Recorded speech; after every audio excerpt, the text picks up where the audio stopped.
we are ready to do our second turn. This has been in the fridge for about 45 minutes, and I'm gonna show you first what I'm looking for with this dough. Now the gluten will relax, there's not really a good way to check that, but the thing that we want to check on is the butter.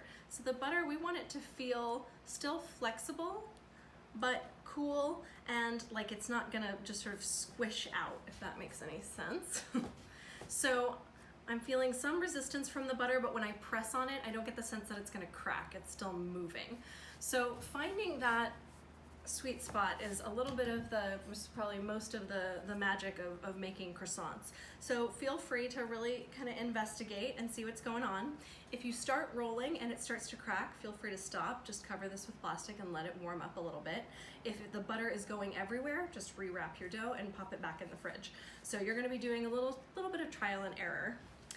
With our second turn, it's really important that we roll perpendicular to our last turn. So if we look at this and kind of imagine unfolding it, it would go that way, out to the sides, and we rolled this way. So we're gonna roll perpendicular this way. Usually it means that we have kind of a long and skinny piece, and we're gonna make that even longer and skinnier during that second turn. If you ever start rolling and you start to feel the dough is like really resistant to rolling out, it usually means you're rolling in the wrong direction. This should pretty easily roll out if you're going the right way. Okay, I like to keep this this folded piece on top just so I can see where this lives. If it's underneath, it's really easy for this to move out or move under and lose some of those layers. So I keep this here so I can look at it. Again, I'm going to either by hand or with the pin just kind of secure those layers so they don't go sliding off the ends of the dough before I get started. And then I'm gonna go ahead and get going. Now, if you feel because your fridge might have some cold spots, you might feel some parts of the butter that feel colder. If you're worried those are gonna crack, you can give those a nice whack, just kind of like we did with the Mirage. We're shocking the butter and getting it to be flexible. Okay, so we're ready to go. I'm gonna do that same thing, start on the ends, a few inches. Now we can go a little more quickly and a little more aggressively at this stage because that butter is thinner.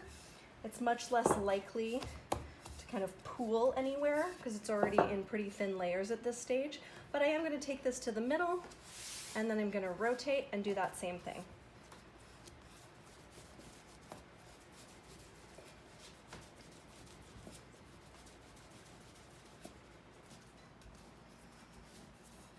Okay, this is looking really good.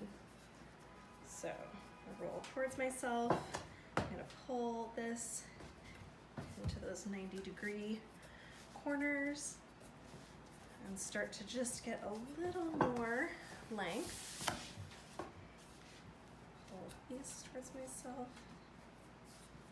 Now, if you ever see if I can show you this happening, where these are kind of cruising, the layers on the top are kind of cruising out underneath the bottom, go ahead and just take a minute and rearrange those because we don't want to lose all those layers.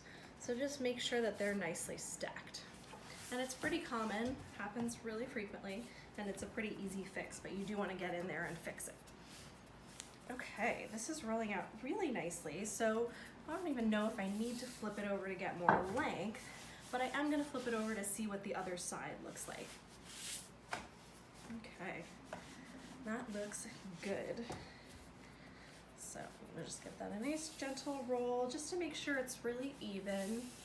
And then I'm going to flip this back and fold it in. Again, with any breaks or butter leaking out, don't worry about it. Just make sure that any leaks or cracks are getting folded into the center of your dough. Okay, I've gotten this, once again, we have a very different shape at this stage, but we're still looking for about 1/2 inch depth on that dough. Let's take off all of our excess flour and fold this in thirds.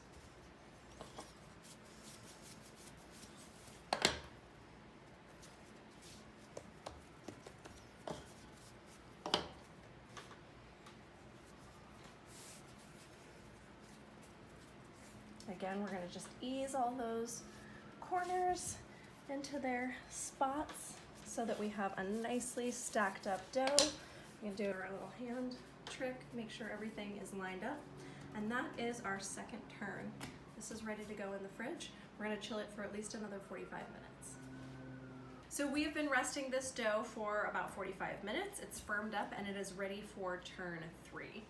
So as usual, I'm going to unwrap this and just check and make sure that that butter feels the way that I want it to feel.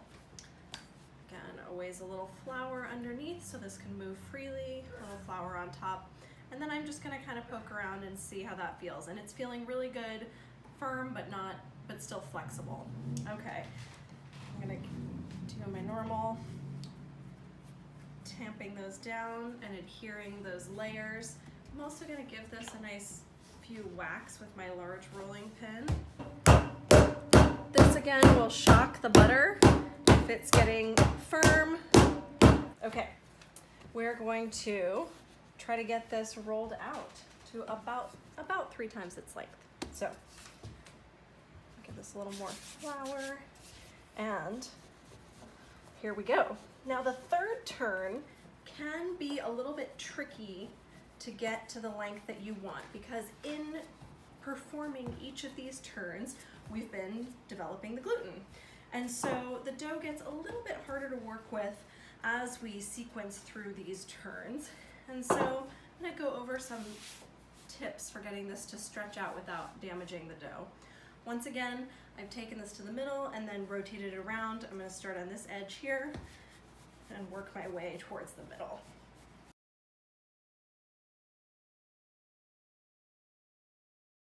So what I'm gonna do is I'm gonna do that trick that we did in the beginning with the first turn, where I flip it over.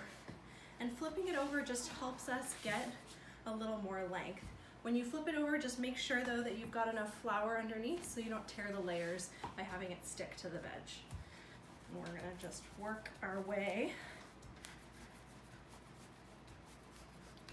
down, back,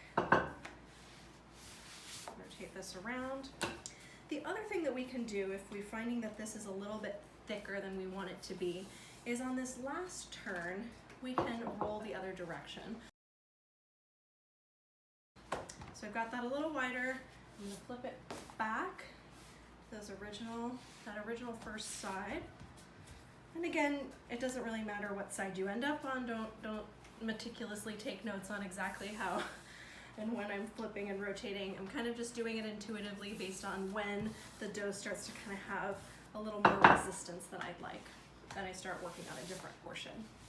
Okay, this is looking really good, and